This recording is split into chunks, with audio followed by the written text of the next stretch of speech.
안녕하세요. 이제 막 돌싱이 된 40대 초반의 여성입니다. 어쩌다 보니 결혼도 하고 이혼도 하게 되었지만 사실 저는 비혼주의자였습니다. 제가 어릴 때 엄마는 시할머니와 고모들한테 시집살이를 호되게 당하셨어요. 아버지는 엄마의 고통을 알아주기는커녕 고모들을 두둔하고 할머니의 편에서 오히려 더 구박하시기만 했습니다. 어린 제가 보았을 때 우리 집에서 엄마의 편이 되어주는 어른은 한 명도 없더라고요. 마음 뚫 곳 없고 누구에게 속 시원히 말도 못하고 매일 밤 남몰래 눈물을 흘리시는 엄마의 모습을 보며 저는 절대 결혼은 하지 말아야겠다고 다짐했답니다. 결혼에 대한 환상이 없어서인지 이성에 관심도 없었어요. 그래서 친구들이 멋진 선배를 쫓아다니거나 연예인을 좋아할 때 저는 문제집을 한 번 더 풀었고 책을 한 글자라도 더 봤어요. 공부만이 내가 행복해지는 길이라는 생각으로 죽자 사자 공부를 한 결과 이름만 들으면 알만한 수도권 치대를 입학하고 좋은 성적으로 졸업했습니다. 그 후 선배가 운영하는 치과에서 페이 닥터로 몇 년을 근무하다가 부모님께 도움을 받아 30살에 제 이름을 걸고 저의 치과를 개업하게 되었어요. 처음에는 사람들이 많이 찾아오지 않았지만 양심적으로 운영하고 겁 많은 아이들도 편하게 진료를 받을 수 있도록 환경을 마련해주니 점점 입소문이 나기 시작하여 개원한 지 1년 만에 부모님께 빌린 돈을 갚고 서울의 투룸 아파트를 얻을 정도의 순이익이 나왔답니다. 고등학교 동창들은 회사도 구하지 못해 힘들어하는데 저는 치과가 잘 되어 돈도 벌고 서울에 저의 집도 생기니 일하는 것이 너무 재미있더라고요. 31살부터 35살까지 일에 미쳐서 살았다고 해도 과언이 아닐 정도로 일에만 푹 빠져 살았습니다. 제가 35살이던 해의 12월 한 해를 마감하며 같이 일하는 직원들과 함께 회식을 하게 되었어요. 오랜만에 맛있는 음식도 먹고 술도 마시며 이런저런 이야기를 하는데 우리 테이블로 어떤 남성분이 오시더라고요. 알고 보니 저보다 2살 어린 직원인 이지 씨의 대학교 선배였고 이분도 회사에서 다 같이 회식을 왔다고 하였습니다. 그분은 우리 지희 잘 부탁드린다며 제게 인사한 후 자신의 자리로 돌아갔어요. 그리고 다음날 제가 출근하자마자 지희 씨가 제게 다가왔습니다. 어제 만난 선배가 저를 소개해달라고 했다며 한번 만나볼 의향이 있냐고 묻더라고요. 저는 원래 결혼할 생각이 하나도 없었기에 싫다고 거절했지만 지희 씨는 선배가 성격도 좋고 나이도 좋고 둘이 잘 어울릴 것 같다며 자꾸 만나보라고 했습니다. 직원의 성화에 못 이겨 저는 딱 밥만 먹고 오자는 생각으로 지희 씨의 선배와 주말에 만나기로 약속을 잡았어요. 그리고 주말 약속한 장소에 시간 맞춰 나가니 지희 씨의 선배가 저를 알아보고 먼저 아는 척을 했습니다. 회식 날에는 식당이 어둡기도 했고 술에 취해서 제대로 얼굴도 보지 못했는데 밝은 곳에서 맨정신에 보니 사람이 서글서글하게 생겼더라고요. 자리를 잡고 이야기를 나누는데 말도 꽤 재미있게 잘하고 무엇보다 대화가 잘 통했어요. 이분의 이름은 김진우였고 꽤 잘 나가는 기업에서 근무하고 있었고 일하다가 지금까지 결혼을 못했다고 했습니다. 그러면서 자신과 나이가 같은데 개인 병원을 차리고 있다는 게 너무 대단하고 배울 점이 많은 사람일 것 같아 꼭 만나보고 싶었다고 하더군요. 저 역시 진우 씨가 싫지는 않아 시간 가는 줄 모르고 대화를 나눴습니다. 그 후 우리는 서로의 연락처도 주고받고 다음에 만날 약속까지 정하게 되었어요. 다음 만날 날도 진우 씨는 여전히 유쾌했고 세심하게 저를 배려해주기도 하고 저의 이야기 하나하나를 놓치지 않고 경청해 주었습니다. 그런 진우 씨의 모습이 참 좋았고 진우 씨도 제가 싫지는 않았는지 거의 매일 퇴근하면 저의 치과 앞에 왔어요. 우리는 급속도로 친해졌고 만난 지 한 달 만에 스스럼 없이 반말을 주고받는 친구 사이가 되었답니다. 하루는 퇴근하고 만나서 저녁을 먹고 집에 가려는데 제게 진지하게 할 말이 있다고 하며 공원으로 데리고 가더라고요. 공원 벤치에 앉아 한참을 뜸을 들이더니 아주 조심스럽게 저와 제대로 연애해보고 싶다고 했습니다. 저는 어렵게 자신의 마음을 전하는 진우 씨에게 어린 시절 제가 본 엄마의 모습을 이야기하며 저는 결혼 생각이 없다고 했어요. 그러면서 지금 우리 나이가 적지 않으니 가벼운 연애를 할 시기는 아닌 것 같은데 결혼하기 싫은 나라도 만날 수 있겠냐고 물었습니다. 진우 씨는 자신이 싫은 것이 아니라면 평생 연애만 해도 좋다고 하며 일단 만나보자고 하더라고요. 저도 진우 씨에 대한 마음이 점점 더 커지고 있었고 당장 결혼을 하자는 것도 아니고 결혼하기 싫은 저의 마음도 충분히 이해할 수 있다길래 진우 씨의 고백을 받아들이기로 했습니다. 그 뒤로 저와 진우 씨는 1년 동안 거의 매일 만나 데이트를 즐겼답니다. 1년 동안 한 번도 우리는 다툰 적이 없었고 누구에게나 상냥하고 착한 진우 씨의 모습이 너무 좋아 보였어요. 게다가 저에게 무슨 일이라도 생기면 그게 새벽이건 언제건 항상 달려와 주었습니다. 한 번은 밤에 혼자 있는데 집에 꽤 큰 벌레가 나왔어요. 사실 제가 강아지도 무서워하고 벌레는 정말 극도로 싫어하거든요. 그래서 벌레를 잡지도 못하고 정말 무서워서 벌벌 떠는데 진우 씨한테 전화가 왔습니다. 제 목소리가 좋지 않으니 무슨 일 있냐고 묻더라고요. 그래서 집에 벌레가 나왔는데 너무 무섭다고 했더니 지금 바로 가겠다며 잠시만 기다리라고 하지 뭐예요? 그러더니 그 밤에 우리 집에 달려와서 벌레를 잡아주었습니다. 남들은 별일 아니라고 느껴질지는 모르겠으나 저는 그런 모습이 너무 듬직했고 그때 처음으로 이 사람과 결혼을 한다면 정말 행복하게 살 수 있겠다는 생각이 들었어요. 그 뒤로도 저를 먼저 위해주는 진우 씨의 소소한 행동들에 감동하여 결혼을 절대 하지 않을 것이라는 제 마음이 조금씩 변하기 시작하였고 결국 진우 씨의 집에 정식으로 인사를 드리러 가게 되었습니다. 진우 씨 집에 첫 인사를 드리러 가는 날이었어요. 저는 떨리는 마음을 붙잡고 진우 씨를 따라 집으로 들어갔습니다. 그곳에는 시부모님과 6살 어린 여동생 그리고 2살 된 남자아이가 하나 있었어요. 진우 씨의 부모님은 늦은 나이에 짝을 만난 것이 다행이라며 저를 반겨주셨어요. 시어머니 옆에 서 있던 6살 어린 여동생은 이름이 김고은이었는데 이름처럼 참 곱게 생기고 키도 크고 연예인처럼 예뻤어요. 여동생은 자기 아들인 호진이를 소개하며 저를 위아래로 훑으며 그다지 반갑지 않다는 표정을 짓고 있었습니다. 알고 보니 여동생은 한 번 결혼을 하고 아이까지 낳았는데 피치 못할 사정으로 돌 전에 이혼했다고 하더라고요. 요새는 이혼한 것이 흠이 아니기에 정말 맞지 않는다면 이혼도 할 수 있다고 생각하면서도 한편으로는 얼마나 도대체 무슨 사정이 있길래 돌도 지나지 않은 아이를 두고 이혼을 할 수 있을까 하는 생각이 들었습니다. 피치 못할 사정이 뭔지 궁금했지만 더 물어보면 실례일 것 같아 따로 물어보지는 않았네요.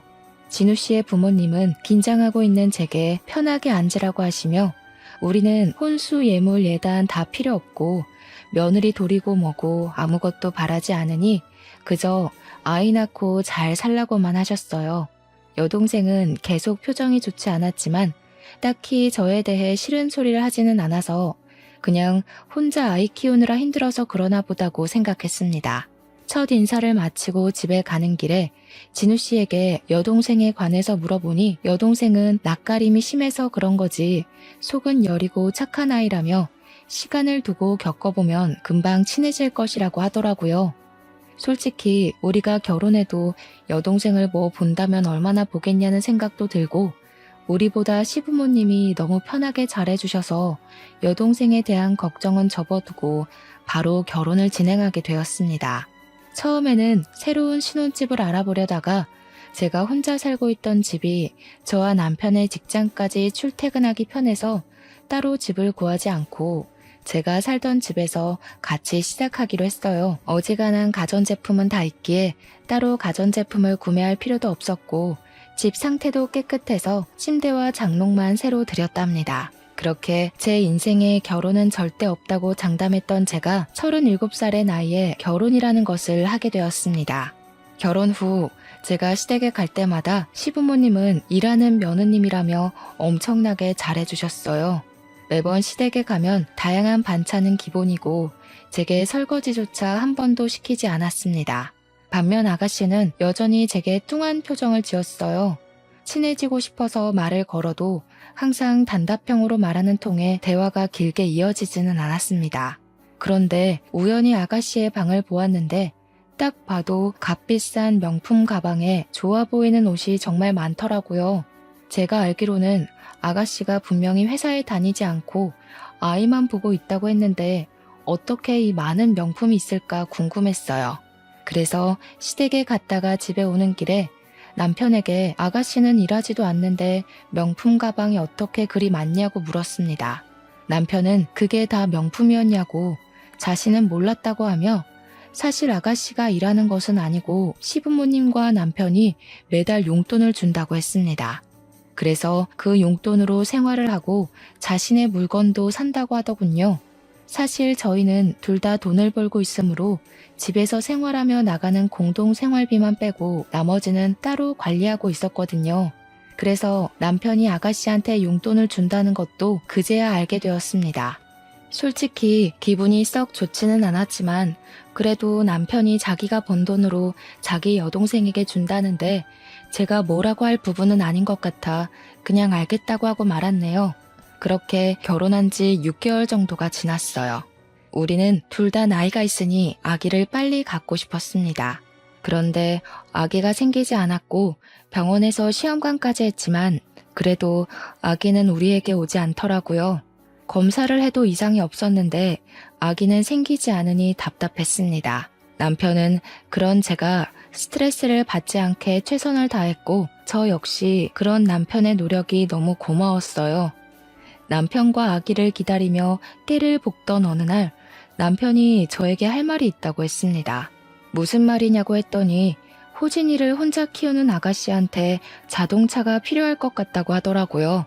그래서 제가 아가씨가 자동차가 필요하면 아가씨 돈으로 사면 되지 그거를 왜 나한테 말하냐고 했어요.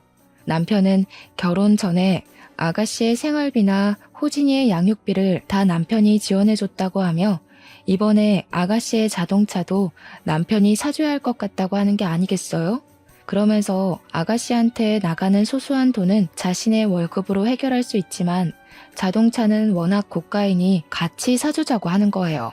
저는 아가씨의 호진이 어린이집에 가는 시간 동안 아르바이트라도 해서 본인이 돈 벌어서 본인이 샀으면 좋겠다고 이야기했습니다.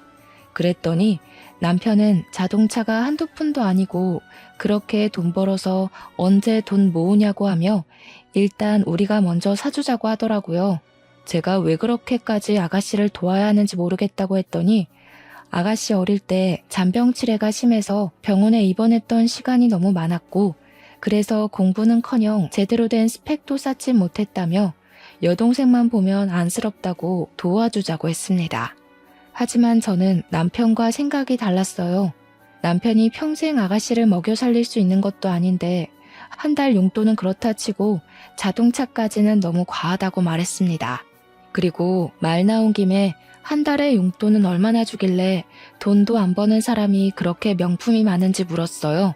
남편은 얼마 안 준다고 하는데 뭔가 내 눈도 피하고 말끝도 흐리는 게 이상하더라고요. 그래서 제가 자꾸 남편을 추궁하며 말하지 않으면 아가씨한테 전화해서 직접 물어본다고 했습니다.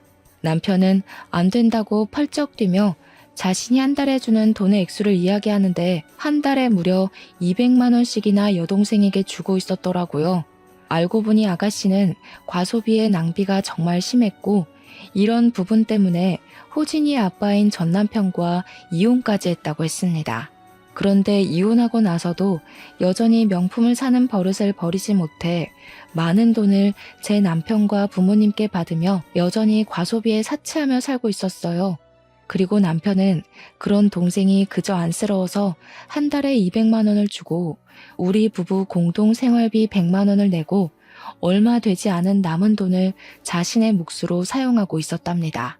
아무리 그래도 한 달에 200씩이나 주는 것은 너무 심한 거 아니야? 200만 원이면 누군가에게는 한 달 월급이야. 내가 동생이 많은 것도 아니고 딱 하나 있는데 오빠가 돼서 이 정도도 못 해주면 그게 무슨 가족이야. 게다가 지금 내 동생이 노는 것도 아니고 호진이 보고 있잖아.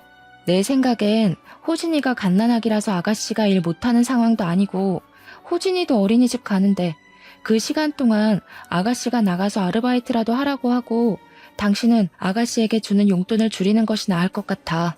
안 그래도 호진이 키우느라 힘든데 굳이 그러고 싶지는 않아. 그리고 일도 한 번도 제대로 해본 적이 없어서 그렇게 하면 여동생 병원비가 더 많이 나올 거야. 그래도 아무 일도 하지 않고 200만 원이나 받는 건 좀 아니지. 그러니까 돈에 대한 개념이 없으니 명품을 쓸데없이 사는 거 아니겠어? 그게 다 낭비고 과소비야.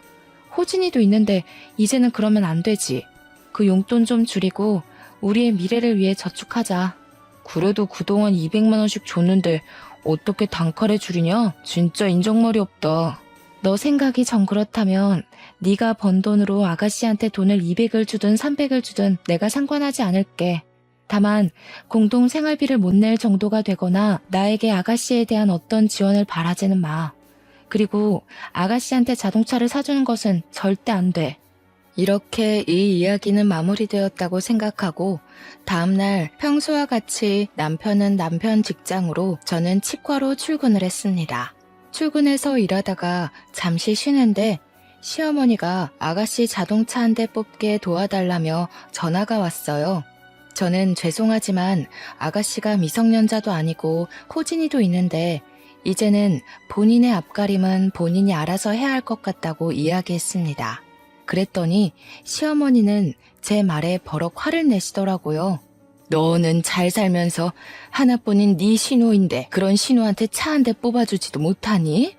넌 신우를 가족으로 생각은 하니? 막말로 너 동생이 만약에 이런 상황이라도 차 안 뽑아줄 거야? 제 동생이어도 이렇게 차를 뽑아주지는 못할 것 같네요. 차라리 일하라고 일자리를 소개해줄지언정 돈을 주며 차 뽑으라고 얘기하지는 못할 것 같아요. 이런 말씀드리기 주제넘지만 아가씨한테 시부모님께서 돈을 주신다고 들었는데 그렇게 돈을 주시지 마시고 차라리 일할 기회를 마련해 주세요. 시부모님 남편이 언제까지 아가씨 먹여 살릴 수도 없지 않나요? 물고기를 직접 주는 것이 아니라 물고기 잡는 방법을 알려주어야죠. 그럼 잘난 네가 고은이 일자리 좀 소개해 주렴? 아니지. 차라리 네가 일하는 그 치과에서 고은이 일할 수 있게 자리 좀 마련해 줘. 그럼 그런 줄로 알고 끊는다.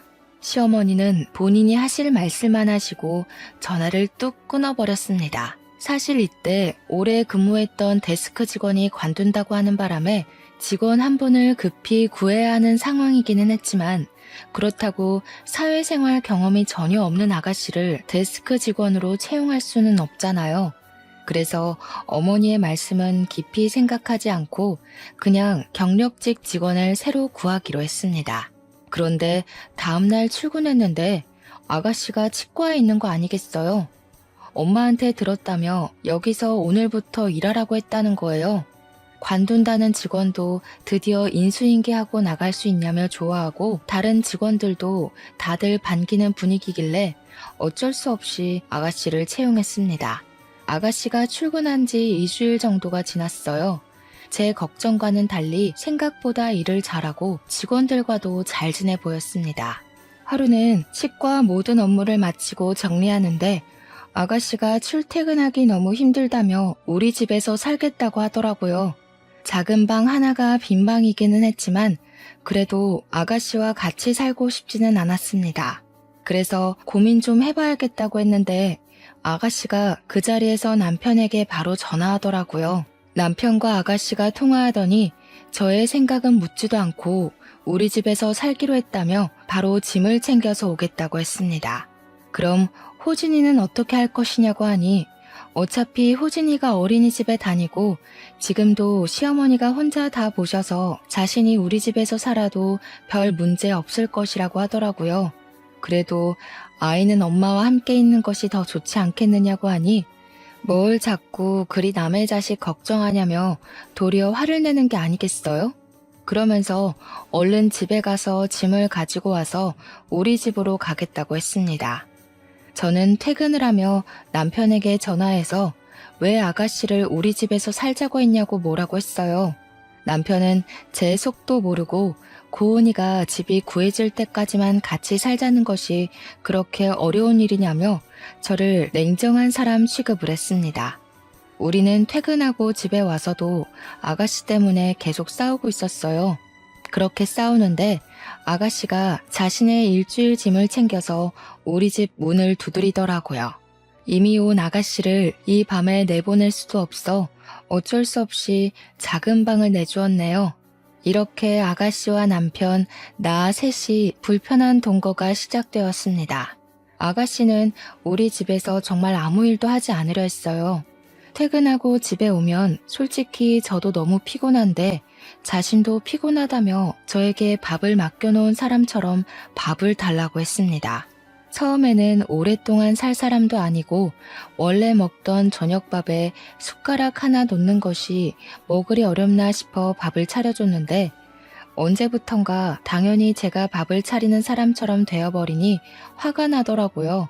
그래서 아가씨한테 본인 밥은 본인이 차려서 먹으라고 했더니 시어머니한테 바로 전화를 해서 제가 한 말을 그대로 전하는 거 있죠. 그리고 잠시 뒤에 시어머니한테 전화가 왔습니다.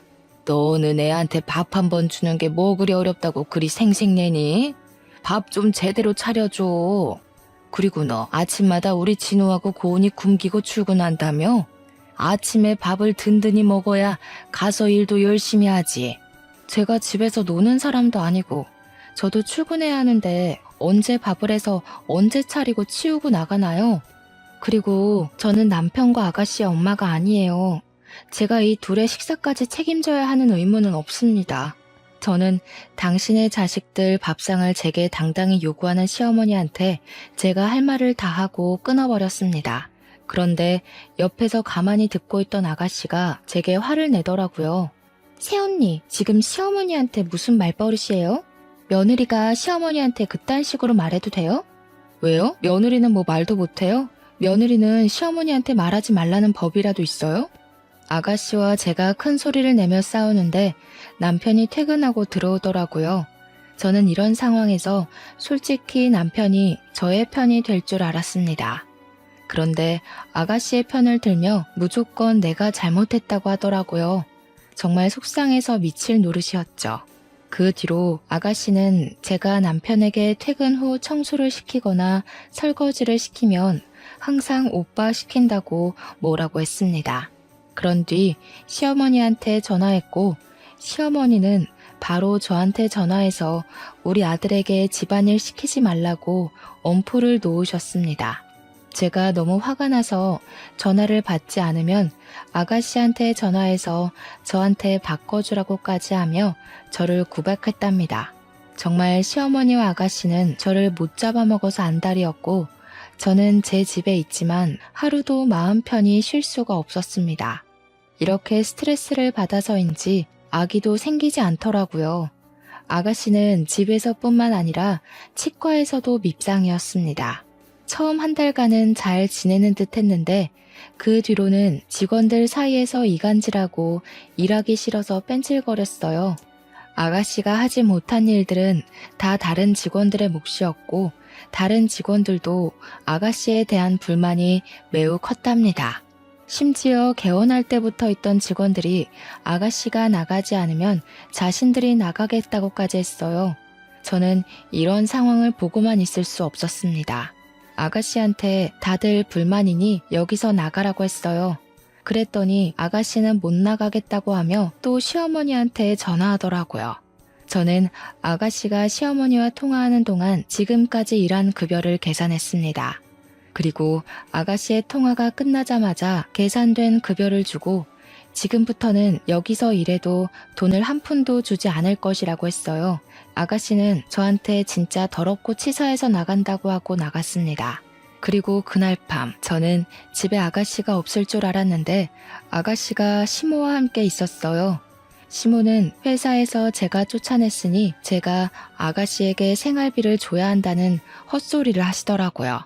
아가씨가 일 잘하고 했으면 제가 쫓아냈겠어요? 다른 직원들에게 피해주고 심지어 개원할 때부터 있던 오래된 직원들이 아가씨 때문에 일을 못하겠다고 하더라고요.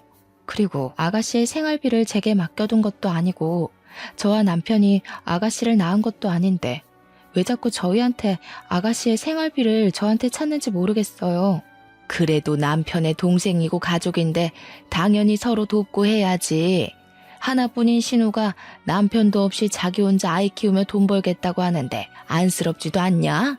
독한 년. 네, 저 원래 독종이에요. 그리고 이제 치과에서 일도 안 하니 집에서 나가세요. 저는 우리 집에서 이렇게 살 이유 없고 호진이도 봐야 하지 않겠어요? 호진이는 나 혼자 충분히 잘 보살피고 있으니 걱정하지 말고 고은이가 일을 구해 자리 잡을 때까지 네가 도와. 알겠니? 저는 어머니의 뻔뻔한 요구에 정말 황당해서 말이 다 나오지 않았습니다. 시어머니는 그러고 나가버리시고 저는 아가씨와 더 말할 기운이 없어서 그냥 방에 들어가 버렸네요. 다음 날 아가씨는 여전히 집에 있고 저 혼자 치과로 출근했습니다. 그런데 치과에 웬 남성분이 아가씨를 찾더라고요. 무슨 일이냐고 묻고 사연을 들어보니 정말 가관이었습니다. 아가씨는 치과에서 일하면서 이분을 몰래 만났던 거예요. 어차피 아가씨도 지금은 혼자이니 남자를 만나는 것 자체는 괜찮은데 문제는 이분한테 결혼할 것처럼 만나면서 1,000만 원을 빌렸대요. 그런데 어제부터 연락이 되지 않아 불안한 마음에 무턱대고 찾아왔다고 해요. 저는 이분께 혹시 아가씨가 결혼도 했었고 아이가 있는 건 아시냐고 물었습니다.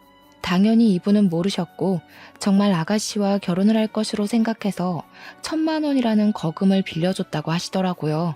저는 일단 우리 집 주소를 알려주고 집에 아가씨가 있으니 찾아가 보라고 했습니다. 그분은 제게 고맙다고 인사하며 바로 우리 집으로 가셨어요. 1시간 정도 후 아가씨한테 전화가 왔습니다. 자신이 돈을 갚으려고 했는데 왜 집을 알려줬냐고 하며 자신이 이 남자에게 무슨 일이라도 당했으면 어쩌려고 했냐며 뭐라고 하더라고요. 그러면서 이제 우리 집에서 나와 시댁으로 가겠다는 거예요. 저는 골칫덩어리였던 아가씨가 집에서 나간다고 하니 너무 좋았습니다. 오늘은 오랜만에 편하게 쉴 수 있겠다는 행복한 마음으로 열심히 일하고 퇴근했답니다. 퇴근하고 잠시 쉬고 있으니 남편이 집에 들어왔는데 저를 보자마자 화를 내더라고요. 고은이한테 다 들었어. 혹시라도 그 사람이 나쁜 마음 먹고 고은이를 협박이라도 했으면 어쩔 뻔했어? 진짜 대단한 남매다. 어떻게 아가씨가 결혼할 것처럼 사기를 치고 돈까지 빌리는 잘못을 저질렀는데 아가씨를 두두네? 아가씨의 죄를 덮어주는 건 아가씨를 위한 길이 아니라 망치는 길이야. 그리고 이제 아가씨가 미성년자도 아닌 성인인데 본인이 알아서 살 수 있게 좀 둬. 그날 남편과 저는 대판 싸웠고 그 뒤로 일주일간 말도 하지 않았습니다. 그렇게 일주일이 흘렀어요. 저번에 왔던 남성분이 또 와서는 돈을 분명히 일주일 내로 갚겠다고 했는데 갚지 않고 연락이 되지 않는다고 했습니다. 저는 이번엔 시댁 주소를 알려줬어요. 그분은 바로 시댁을 향했고 2시간 정도 후에 시어머니한테 전화가 왔습니다. 제가 전화를 받자마자 어떻게 우리 집을 알려줄 생각을 하냐며 소리를 고래고래 지르시더라고요. 남의 돈을 빌렸으면 갚는 것이 당연한 거예요. 오죽 답답하면 그분이 저한테 2번이나 찾아와서 연락할 방법을 알려달라고 했겠어요. 어머니, 그리고 이거는 엄연히 아가씨의 잘못이에요. 덮어준다고 다 해결될 일이 아니라고요. 어디서 며느리 따위가 시모한테 이래라 저래라야? 지금 그래서 네가 잘했다는 거야? 반성의 기미는 하나도 없고 그깟 1,000만 원 해봤자 얼마나 한다고. 너는 그리고 새언니가 돼서 그 1,000만 원 갚아주지도 못하니? 그깟 1,000만 원이요? 제가 1,000만 원을 갚을 수 있는 능력이 된다 해도 그 돈을 제가 왜 대신 갚아야 하나요? 아가씨는 어머니의 딸이지 제 딸이 아닙니다. 자꾸 착각하시는 것 같아요. 저 이제 환자분 오셔서 끊습니다. 시어머니는 이날 이후로 제게 연락을 하시지 않았고 저는 아주 편했습니다. 하지만 남편은 꾸준히 연락도 하고 여전히 아가씨한테 돈도 보내주는 것 같았어요. 그래도 부부 공동 생활비는 꾸준히 냈기에 그냥 그러려니 했습니다. 그렇게 몇 개월이 지났어요. 남편이 아가씨에게 결혼할 남자가 생겼는데 직업이 변호사래요. 그런데 남편이 호진이를 우리의 아이로 하자고 하는 거예요. 저는 그게 무슨 소리냐고 했더니 사실 결혼할 사람한테 아가씨가 이미 한 번 결혼도 했고 호진이의 존재를 처음에 이야기하지 않았대요. 지금 잘 되는 마당에 아이가 있다고 하면 결혼을 취소할 것 같다면서 마침 우리는 아이도 없고 능력도 되니 호진이를 우리 아이처럼 키우자는 게 아니겠어요? 나는 내 아이를 바란 거지 아무 아이나 바라는 게 아니야. 그리고 이건 사기 결혼이야. 절대 못해. 아무 아이라니? 내 동생 아이가 아무 아이야? 어차피 핏줄도 섞여 있는데 그게 왜 안 될 일이야? 그냥 좀 따지지 말고 그냥 하라는 대로 하면 안 돼? 그럼 아가씨가 사기 결혼을 한다는데 오빠라는 사람이 그냥 가만히 보고 있겠다는 거야? 이거 지금 나만 이해 안 되는 거니? 옛날엔 다들 이러고도 잘만 살았어. 그냥 하자는 대로 해. 이번 주 상견례 때 호진이를 우리 아들로 이야기할 거니까 그렇게 알고 있어. 상견례 자리에서 입도 뻥긋거리지 마. 그럼 바로 이혼이야. 그래. 안 그래도 예전부터 아가씨 때문에 정말 힘들었는데 차라리 갈라서자. 아이도 없고 같이 산 날도 얼마 되지 않으니 충분히 가능하겠네. 이혼해. 저와 남편은 이혼까지 언급하며 싸우고 팽팽한 의견 대립을 마무리 짓지 못한 채 싸움이 끝났습니다. 다음 날 퇴근 후 저는 정말 이혼 서류를 작성해서 남편을 기다렸어요.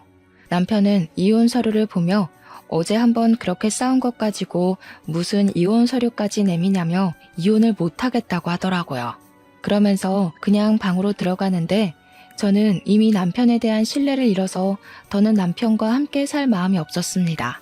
그래서 이혼 전문 변호사를 찾아 알아보고 이혼 상담 예약을 잡았어요. 상담을 해보니 남편이 합의를 해주지 않는다면 이혼 소송까지 가도 불리할 수 있다면서 확실히 제가 시어머니와 시누이한테 당했고 남편은 가만히 있던 증거를 잡아야 한다고 했습니다. 일단 이제부턴 시어머니와 시누이의 모든 말을 녹음해야겠다고 생각했네요. 그리고 그 주 주말 상견례 자리에 일단 갔습니다. 상견례에서 아가씨의 예비 남편이 들어왔는데 같은 대학교 동창 김성근인 거예요. 제가 성근이의 이름을 부르며 반갑게 인사를 하니 시댁 식구들은 다들 아는 사이냐고 묻더라고요. 그래서 제 대학교 동창이라고 이야기했습니다. 아가씨는 살짝 불안한 표정을 짓고 있었고 그런 표정을 보며 나는 이 결혼 절대 못하게 막아야겠다는 생각을 했어요. 일단 상견례 자리에서는 가만히 있었고 아무도 모르게 성근이의 전화번호를 물어봤습니다. 그리고 다음날 성근이에게 연락해서 아가씨에 대해서 할 말이 있으니 잠깐 보자고 했어요. 카페에서 성근이를 만나 사실 아가씨는 이미 한 번 결혼을 다녀왔고 어린 아들도 있다고 이야기했습니다. 역시 성근이는 전혀 몰랐다고 하며 결혼은 아무래도 생각해봐야겠다고 하더라고요. 그래서 솔직히 친구로서 나는 이 결혼 반대한다고 하며 이전에 우리 치과에서 일할 때 돈을 빌린 이야기, 지금까지 마땅한 직업도 없이 시부모님과 남편에게 돈을 받으며 살고 있다는 이야기, 그리고 상견례 전에는 그 아들을 내 아들처럼 위장하라고 했던 것까지 다 말했습니다. 성근이는 전형적인 꽃뱀이라며 가만두지 않겠다고 하며 제게 그런 시누이를 둬서 힘들겠다고 하더라고요. 그래서 제가 지금 이혼하려 하는데 남편이 이혼을 해주지 않아 소송할 것이라고 했어요. 그랬더니 성근이가 저에게 이혼 소송에서 확실히 이길 수 있는 여러 가지 방법들을 자세히 알려주었답니다. 성근이와의 만남 뒤로 아가씨의 결혼이 바로 취소될 줄 알았는데 이상하게 결혼식 준비를 한다고 하더라고요. 아가씨의 결혼 날짜가 다가오니 남편은 자꾸 저에게 호진이를 입양하자고 했습니다. 제가 싫다고 하자 주말에 집에 있는데 시부모님과 아가씨 그리고 호진이가 무작정 찾아왔어요. 저는 이 사람들이 호진이를 입양하라고 설득시키러 온 것이라고 확신하고 바로 핸드폰을 보는 척하며 녹음을 시작했습니다. 얘기 다 들었지? 네가 지금 나이는 많고 아이는 없으니 그냥 좋은 말로 할 때 입양을 하는 것이 좋겠구나. 그럼 장남은 아들이 있고 그리고 고은이는 시집가고 그림이 딱 좋지 않겠니? 이게 아주 시댁 말에 하나도 고분고분하게 듣는 게 없어. 그냥 어른들이 하라면 해. 시부모 말인데 당연히 따라야지. 그래, 여보. 어차피 우리 아이도 없고 솔직히 지금까지 안 생겼으면 안 생기는 거 아니야? 그냥 부모님 말씀대로 하자. 시부모와 남편, 아가씨는 저에게 말도 안 되는 것을 당연하다는 듯이 요구하고 저는 정말 이 사람들 다들 제정신이 아니라는 생각이 들었어요. 다들 나를 어르고 달랬지만 제가 꿈쩍도 없자 시어머니는 저에게 화를 버럭 냈습니다. 이게 아주 치과 의사라고 내가 오냐오냐 해줬더니 우리가 만만해 보이지? 끝까지 그렇게 나온다 이거야? 그냥 좀 내 말 좀 들으라고. 나 네가 호진이 입양한다고 할 때까지 이 집에서 한 발자국도 나가지 않을 거야. 진짜 꼰대도 아니고 그깟 게 뭐가 그리 중요하다고. 새언니 진짜 고집이 아주 똥꼬집이다. 시어머니와 아가씨는 집에 가지 않고 저는 그러든 말든 신경 쓰지 않으려 노력하며 그냥 없는 사람 취급했습니다.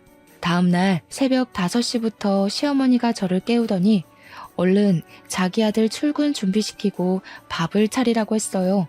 저는 원래 우리는 아침밥 잘 먹지 않는다고 하니 제 등을 때리더라고요.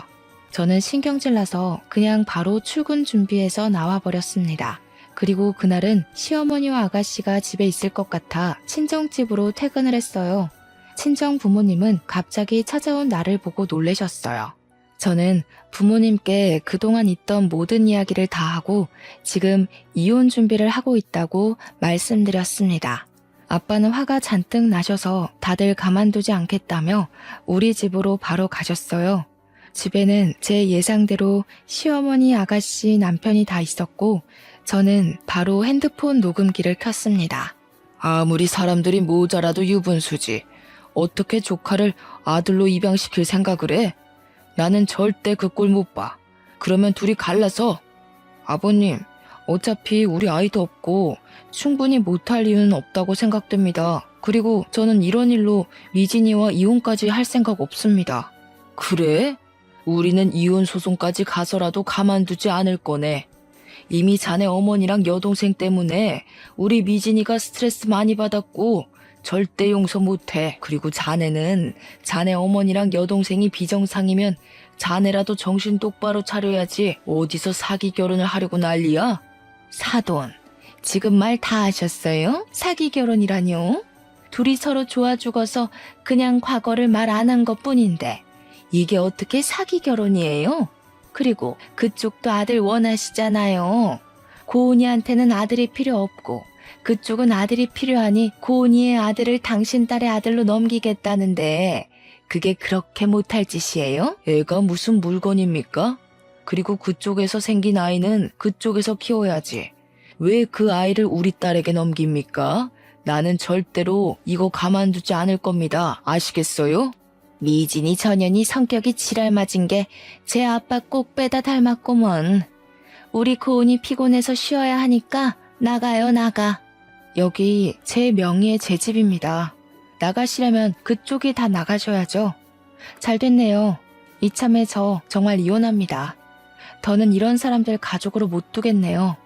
기간이 1년이 걸리든 그 이상이 걸리든 저 소송을 해서라도 기필코 이혼할 겁니다. 다들 나가세요. 지금 나가지 않으면 경찰을 불러서라도 끌어내겠습니다. 나가지 않겠다고 꼼짝도 하지 않던 시어머니와 아가씨는 제가 경찰에 정말 신고할 것처럼 하자 그제야 나가셨습니다. 남편은 저에게 정말 너무한다고 어떻게 사람이 이렇게 매정하냐고 하더라고요. 제가 그럼 서로 이런 꼴 보지 않게 이혼하자니까 남편은 이혼 서류에 도장은 못 찍겠다고 버텼어요. 그 뒤로 저와 남편은 정말 남보다도 못한 사이가 되어 집에서 동거인처럼 생활했답니다. 그리고 아가씨의 결혼식 일주일 전이 되었습니다. 성근이가 제게 전화해서는 아가씨의 과거 행적에 대한 증거가 있으면 다 달라고 하더군요. 그런데 당장은 호진이를 입양하라고 말하는 시부모와 아가씨의 녹음 파일 말고는 없었어요. 그래서 저와 성근이는 이전에 아가씨가 치과에서 근무했을 때 돈을 빌려갔던 분께 잠깐 만나자고 연락했습니다. 그리고 그분께 현재 상황을 설명하며 그때 무슨 일이 있었는지 상세히 말해달라고 했어요.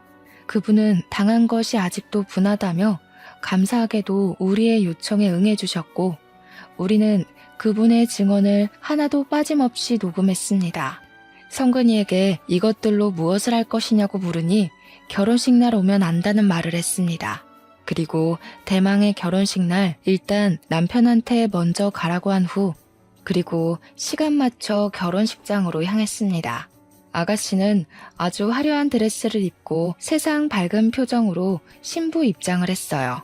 아가씨가 버진로드 중간쯤에 다다랐을 때 노래가 꺼지더니 시부모와 아가씨가 호진이를 제 아들로 입양하라고 했던 음성이 나왔습니다. 이어서 아가씨가 돈을 빌렸던 분의 음성이 나왔어요. 결혼식장은 술렁이기 시작했고 시어머니는 저에게 달려와 제 머리채를 잡았고 시아버지는 제게 욕을 했습니다. 아가씨는 화려한 드레스를 입고 그 자리에 주저앉아 엉엉 울더라고요. 결국 아가씨의 결혼식은 욕설과 대성통곡으로 마쳐졌습니다. 그리고 그날 밤 저는 저의 집으로 먼저 갔고 남편은 시댁에 시부모님과 아가씨를 모셔다 드리고 들어오려고 했어요. 하지만 제가 결혼식 전에 비밀번호를 바꿔놔서 남편이 들어오지 못했습니다. 저는 남편의 모든 짐을 다 싸서 집 밖으로 던져버리며 여기는 내 집이니까 나가라고 했어요. 남편은 한동안 난리를 치다가 시댁으로 가버리더라고요. 저는 그동안 모은 증거들 그리고 하객들이 찍은 제 머리채 잡힌 영상까지 모두 다 들고 이혼 전문 변호사를 찾아가서 이혼 소송을 했어요. 처음에는 이혼을 안 해준다고 난리치던 남편도 결국 합의 이혼을 해주면서 저의 결혼 생활은 마침내 끝이 났습니다. 지금은 다시 치과 업무에 충실하며 저의 성공을 위해 열심히 달리고 있답니다. 이혼하고 나니 엄마가 참 외로웠을 것이라는 생각이 듭니다. 사실 저는 아이도 없고 저 혼자 먹고 살 능력이 돼서 남편이 시부모님과 아가씨의 호구짓을 참지 못하고 속 시원하게 이혼했지만 저희 엄마는 어린 제가 있었고 전업주부이시다 보니 혼자 살기엔 경제적으로 힘드셔서 한 맺힌 그 세월을 참고 사셨잖아요. 그동안 얼마나 엄마의 속이 문드러졌을지 생각만 해도 가슴이 아픕니다. 그래도 어머니는 제 앞에서 아버지나 친척들에 대한 나쁜 말 하나 하지 않으시고 저를 항상 사랑으로 대해주셨어요. 그런 엄마가 있었기에 제가 마음 편히 공부할 수 있었고 그래서 이렇게 적어도 제 밥벌이는 할 능력을 갖출 수 있었던 것 같습니다. 비록 결혼해서 행복하게 살며 손주를 안겨드리지 못했지만 앞으로 남은 생에는 우리 엄마가 저로 인해 웃을 수 있도록 평생 효도하며 살려고요. 지금까지 저의 길고 긴 사연 들어주셔서 감사합니다. 그리고 마지막으로 엄마 사랑합니다.